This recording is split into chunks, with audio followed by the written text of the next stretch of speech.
बहुत ही चालाक आदमी है आप, जैसा कि उन्होंने सवाल किया और आपने बड़ा ही चालाकी से कुछ और जवाब दे गए, और यही विवाद आपके साथ चलता है कि आप मुझसे स्पेसिफिक सवाल पूछिए, मैं स्पेसिफिक जवाब दूंगा। बिल्कुल बिल्कुल। Good morning, everyone. Thank you very much for coming here. Seeing all of you here today means a lot to me, a lot to all of us, especially after what has happened day before yesterday. As you know, I am one of the producers of the film, and with me is Abhishek Agarwal, who's also a producer, and Vivek Agnihotri, of course, who's also the producer and the writer and director of the film. The film, of course, in question is The Bengal Files. Okay, so I was saying that yesterday, day before yesterday, we were trying to launch the trailer of our film, The Bengal Files, in Kolkata, and it was forcibly stopped by the state government and the police. And since then, we've been getting a lot of calls from the media, but instead of talking to each one separately and giving the same answers, we thought that as responsible producers, as responsible filmmakers, we should all come in one place and speak in one voice. Because this is not just a film, this is, in our perception, whatever happened day before yesterday, we look at it as a threat to our democracy, plain and simple. So let me give you a brief background. Around 2012, Vivek and I, we were thinking about making films, and we thought about making a trilogy. Now, trilogy in itself as a concept, very few filmmakers around the world have been able to achieve. तो मैं बात कर रही थी trilogy की, तो एक trilogy एक ऐसी चीज़ है फिल्म मेकिंग में जो बहुत कम फिल्म मेकर्स ने अचीव की है द वर्ल्ड ओवर। और जहाँ तक मुझे पता है, सत्यजीत रे साहब ने एक trilogy very successfully, he's made a trilogy, and then Mani Ratnam has made a trilogy, and of course the great Shyam Benegal made a quartet. So हमने सोचा कि हम एक trilogy बनाएंगे on our democracy, और हमने जो हमारे 3 मुआ शेर हैं, our national emblem, we thought that we'll try and see what do they represent. जो पहला शेर है वो हमने सोचा is the right to truth, क्योंकि किसी भी डेमोक्रेसी के जो 3 मेन पिलर्स होते हैं उसमें सत्य के ऊपर आपका सबसे ज़्यादा अधिकार होता है। और उसमें हमने जब ताशकंद फाइल्स बनाई, उसमें हमने मुद्दा उठाया था हमारे दूसरे प्रधानमंत्री लाल बहादुर शास्त्री जी की बहुत संदेहास्पद मृत्यु जो हुई थी ताशकंद में, उसके बारे में। अभी 60 साल होने को आए हैं, आज तक अगर उनकी मौत का सत्य हमें पता नहीं है, then what should a common man expect to be his right of truth in our democracy? दूसरी film Right to Justice, because without truth there can be no justice. वहाँ पे हमने कश्मीरी पंडितों की बात की कि जो एक पूरा कश्मीरी पंडित समूह पूरा, इतने लाखों में जो लोग उस वादी को छोड़ के आए वापस, 35 साल हो गए, आज तक वो वापस नहीं जा पाए हैं, उनको न्याय नहीं मिला है अभी तक, then what does a common citizen expect? What would be a common citizen's right to justice? And हमारी जो तीसरी फिल्म है The Bengal Files, इसमें सबसे पर्टिनेंट मुद्दा हमने उठाया, and that is right to life. जो पार्टीशन हुई थी भारत की, उसमें there was an unprecedented amount of violence and millions of people lost their lives and an equal number of people or maybe more were displaced. So there were so many people who were displaced, और हमारे जो research में हमने देखा कि almost there are 78 years after our independence, और आज भी Bengal continues to witness the same horrors, because a case in point is what we've recently seen in Murshidabad.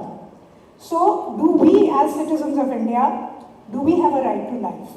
This is a very pertinent question that we've asked in the Bengal Files.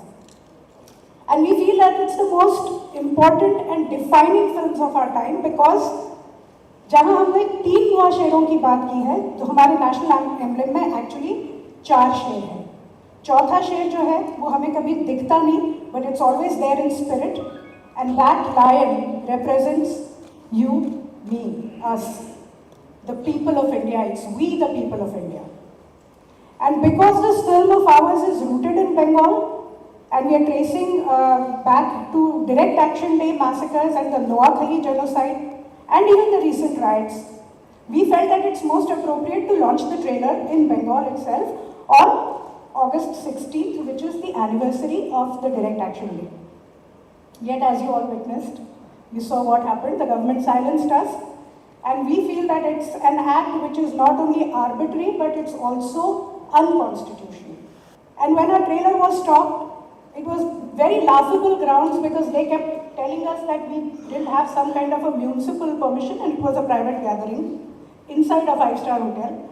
And the videos are all out. I'm sure you've seen the chaos that followed. In that, a lot of women journalists got hurt. You saw how I was also, very uncomfortable, and thanks to Vivek that we managed to get out of that. So I think somewhere along the line, we felt that the police, the government is forgetting the basic duty, and that is protecting its citizens, and especially the women. The modesty of women, I think that should have been the sole priority of the police, and their priority was to stop our trade. This is what is happening. So what has happened that day was not merely an assault on the film, but an assault on democracy itself. The voice of the fourth lion, the people of Bharat, was suppressed and censored by the brute state power, exactly as the voices of ordinary citizens were crushed under the Mughal and the British Raj.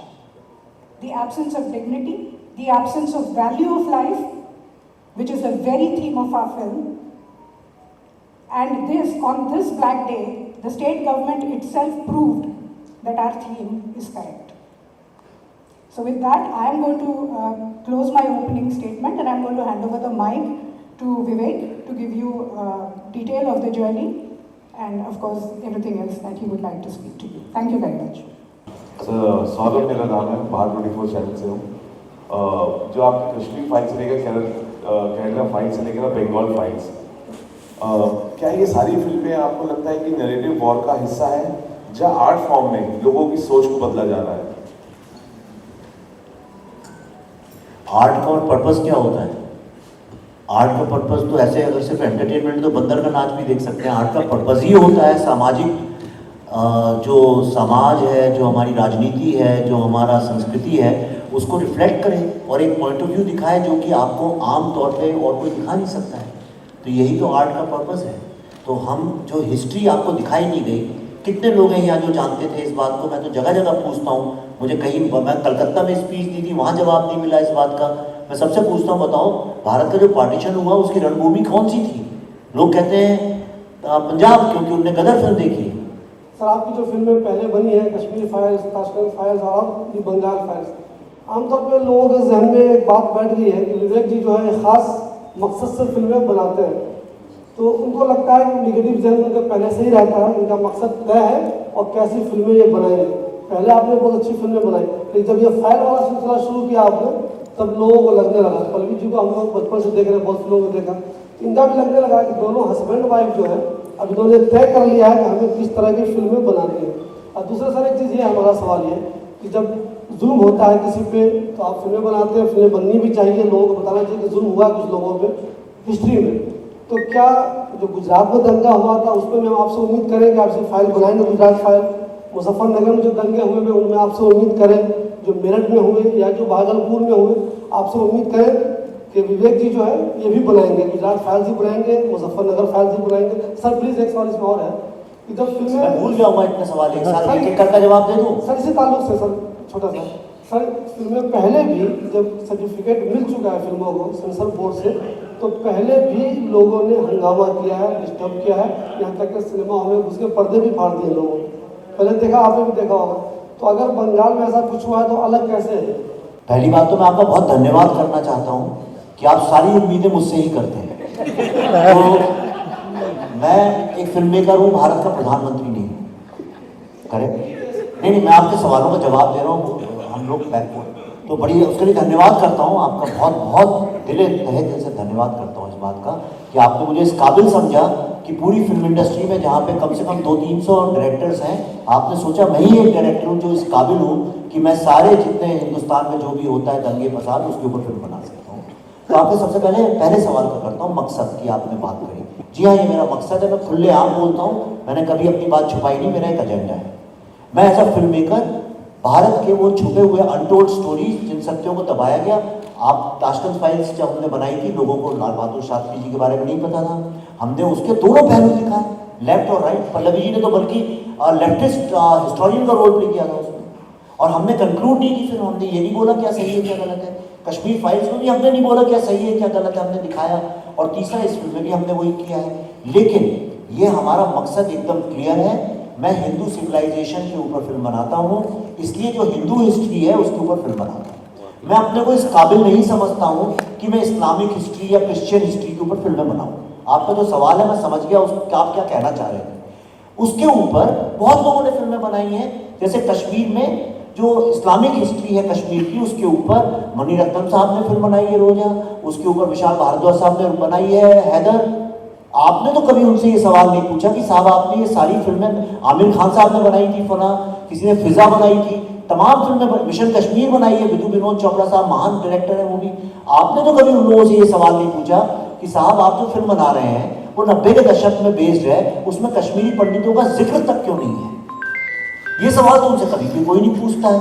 अभी अगर मैं समझिए, अगर मैं आपको वहां पे एक इस्लामिक पॉइंट ऑफ व्यू से अगर फिल्म बनाता तो आप मुझसे कभी ये सवाल नहीं करते विवेक साहब आप दूसरा पहलू क्यों नहीं दिखाते। लेकिन अभी आपने मुझसे पूछा, इसका मतलब सबकॉन्शियसली सबके दिमाग में ये बात बैठ गई है कि हिंदुस्तान में हिंदू हिस्ट्री की फिल्में नहीं बननी चाहिए। जब जोधापुर बनी तो किसी ने ये सवाल नहीं पूछा कि साहब उस वक्त में तो इतने सारे हिंदू उनके यहाँ काम करते थे और सारी उनकी गवर्नेंस वही चलाते थे, सारे इंटेलेक्चुअल्स वही लोग थे, उनको क्यों नहीं दर्शाया आपने अपनी फिल्म। पर मैं समझता हूँ आप मुझसे उम्मीद करते हैं कि मैं दोनों पहलू दिखाऊं, मैं कोशिश करूंगा। मैं अभी इतना परिपक्व नहीं हुआ हूँ कि सारे इतने कंधे मजबूत नहीं है कि सारी दुनिया का बोझ उठा कर चल सकूँ, पर मैं कोशिश करूँगा। धन्यवाद। नेक्स्ट। विवेक जी, मैं उमाशंकर सिंह हूँ, दैनिक जागरण नई दुनिया में रह चुका हूँ, अभी स्वतंत्र पत्रकार हूँ। बहुत ही चालाक आदमी है आप, जैसा कि उन्होंने सवाल किया और आपने बड़ा ही चालाकी से कुछ और जवाब दे गए, और यही विवाद आपके साथ चलता है कि आप मुझसे स्पेसिफिक सवाल पूछिए, मैं स्पेसिफिक जवाब। बिल्कुल बिल्कुल। ऐसा कहा जाता है कि जब से आपने फाइल्स करके फिल्में बनानी शुरू की तो वर्तमान सरकार के सहयोग में जहां जहां इलेक्शन होता है और इलेक्शन से पहले ही आपकी फिल्में विवाद लेकर ज़्यादा से ज़्यादा पैसा कमा जाता है और आप अपने चालाकी में सक्सेस हो जाते हैं, ऐसा है क्या? मैं आपसे नहीं एक सेकंड, आपने सवाल पूछा है तो आप जर्नलिस्ट हैं ना जी बिल्कुल। तो आपके पास कुछ फैक्ट्स होंगे, तो मुझे बताइए ताशकंद फाइल्स कब रिलीज हुई थी?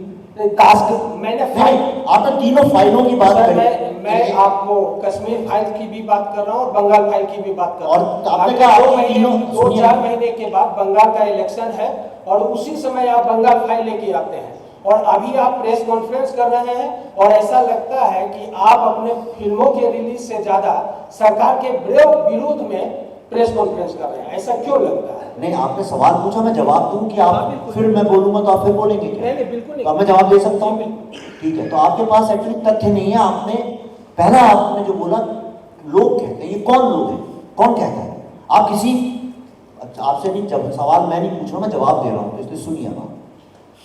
कई लोग कहते हैं, लोग कहते हैं, ये सबसे आसान चीज होगी, लोग कहते हैं। मैंने आपको एक एक चीज पर्दे पे दिखाई है, ये कौन लोग हैं जो कहते हैं? जो लोग कहते हैं, आपका काम है एज अ जर्नलिस्ट उसका फैक्ट चेक करना। ताशकंद फाइल्स भारत का जो जनरल इलेक्शंस थे उसके इलेक्शंस खत्म होने के बाद रिलीज हुई, इलेक्शंस चालू होने के बाद रिलीज हुई। आप डेट चेक कर लीजिए। कश्मीर फाइल्स यूपी इलेक्शन खत्म होने के बाद जिस दिन रिजल्ट्स आए उस दिन रिलीज हुई, जिस दिन रिजल्ट्स आए। तो इसलिए आपके 2 फिल्मों के बारे में तो आप गलत हैं। तीसरा, बंगाल फाइल्स, अगला इलेक्शन कहां पे है? बिहार में। तो मुझे बिहार फाइल्स बनानी चाहिए थी। बंगाल का इलेक्शन है मार्च में, अप्रैल में है। और अगर मुझे इलेक्शन को कुछ करना होता तो मैं उस फिल्म को फरवरी में रिलीज करता। कोई भी मूर्ख होगा आदमी जो कि अप्रैल के इलेक्शन के लिए अभी रिलीज करेगा, वो बिजनेस नहीं समझता। सर आपको सुन लीजिए, नहीं अभी आप नहीं, आपने सवाल पूछा, मेरे को जवाब देने का राइट है, मैं जवाब दूंगा आपको, तो आप सुनिए। मैं चौथी बात यह है कि जो फिल्म डायरेक्ट एक्शन डे के बारे में है, जो फिल्म नो ग्रीन राइट्स के बारे में, भारत के इतिहास के बारे में है, वो फिल्म किसी भी सरकार का कैसे फायदा कर सकती है। और अगर मेरे फिल्म बनाने से किसी का फायदा होता है तो पुण्य का काम है, इसमें क्या बुरी बात है। ओके सर, जब भी आप कोई फिल्म बनाते हैं, लाइक बंगाल फाइल्स से पहले कश्मीर फाइल्स थी, तो ऑफकोर्स कंट्रोवर्सी थोड़ी सी सब्जेक्ट रहती है और खुद ब खुद वो चल के आ जाती है, लेकिन जिस स्टेट के ऊपर वो फिल्म होती है वहाँ के पॉलिटिशियन से लेकर सीएम को लेकर थोड़ा सा उनके ऊपर उनको दिक्कत हो जाती है फ्यूचर के लिए या प्रेजेंट के लिए या पास्ट के लिए।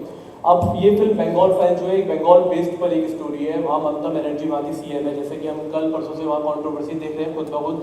बहुत अच्छा सब्जेक्ट है, सबको देखना चाहिए, मैं खुद कहता हूँ, लेकिन वहाँ के सीएमओ के लिए थोड़ी सी तकलीफ हो जाती है। ममता बनर्जी की बात करते हैं तो जिस सब्जेक्ट पर ये फिल्म है, जिस स्टेट को लेकर ये फिल्म बनाई गई है, अगर ये फिल्म वहीं रिलीज नहीं होगी तो अगर वहाँ के लोग उसको नहीं देख पाएंगे तो उनके लिए बहुत दिक्कत हो जाएगी। तो कल जितनी कंट्रोवर्सी हुई है, तो आपको लगता है कि बंगाल में इस फिल्म को जो है रिलीज किया जाएगा, किस तरीके की स्ट्रेटेजी आप यूज करेंगे वहाँ रिलीज करने के लिए, क्योंकि वो तो रोकेंगे उस सब्जेक्ट को वहाँ रिलीज होने के लिए, तो आप किस तरीके से उसको देखते हैं? हमारी फिल्म कॉन्स्टिट्यूशनली हमें राइट है दिखाने का, हम कॉन्स्टिट्यूशन से जाएंगे, लीगली जाएंगे। अगर वो रोकेंगे तो हम लीगल कोर्स लेंगे उसका, और हम क्या कर सकते हैं, हम तो एक कॉमन सिटीजन है आपकी तरह से। अगर कल को पुलिस पकड़ के हमको लाठी मारने ही लगे ज़बरदस्ती तो हम क्या कर सकते हैं? 10 पुलिस वाले मारे तो एक आदमी क्या कर सकता है? हम कोशिश करेंगे कि ऐसा ना हो, और हम प्रार्थना भी करेंगे स्टेट गवर्नमेंट से कि उनको सद्बुद्धि मिले, ऐसा वो ना करें, क्योंकि अगर वो ऐसा करेंगी तो मेरा तो जो होगा नुकसान हमारा, लेकिन जो बंगाली कम्युनिटी है वो बहुत खफा हो जाएगी, क्योंकि ये फिल्म जो है, जैसे आपने देखा कितने बंगाली लोग हैं, वो अरे मैं तो बनाऊं तो आपको कम से कम मैं 1000 बंगाली लोग जिनने फिल्म देखी है उनका रिएक्शन दे सकता हूं। इसको तो ये भारत की फिल्म है, मैं आपको सच बता रहा हूँ, ये भारत के हर व्यक्ति की फिल्म है। यहाँ बैठे तो सवाल जवाब हो रहा है, आप फिल्म जब देखेंगे, मैं आपको एक किस्सा बताता हूँ। जितने थिएटर्स में फिल्म हुई, जब फिल्म खत्म होती है लोग अगले 5-7 मिनट तक सीट से हिलते नहीं है, just to give respect to our history. ये बहुत रिस्पॉन्सिबिलिटी से, बहुत सिंसेरिटी से फिल्म बनी है, इस पर कोई ऑब्जेक्शन नहीं ले सकता, और बंगाली लोग तो गर्व करेंगे इस फिल्म पे। और आप देख लीजिए सोशल मीडिया में भर भर के लोग यही लिख रहे हैं कि थैंक यू कि आप हमारी हिस्ट्री दिखा रहे हैं बंगाल की पहली बार। So this is Prachi from India today. So as we see, the film is based in Bengal and it shows the atrocities that the people face. So my question to you is, would you like to have a face-to-face sit-down with Mamta Banerjee to sort it out? And do you think she would agree to have a conversation face-to-face? I would love to, and through you, if this message can reach her, I really appreciate it. I would love to have a conversation with her or anybody who wants, and together I would like to gift her a T-shirt and say, thank you very much. Thank you.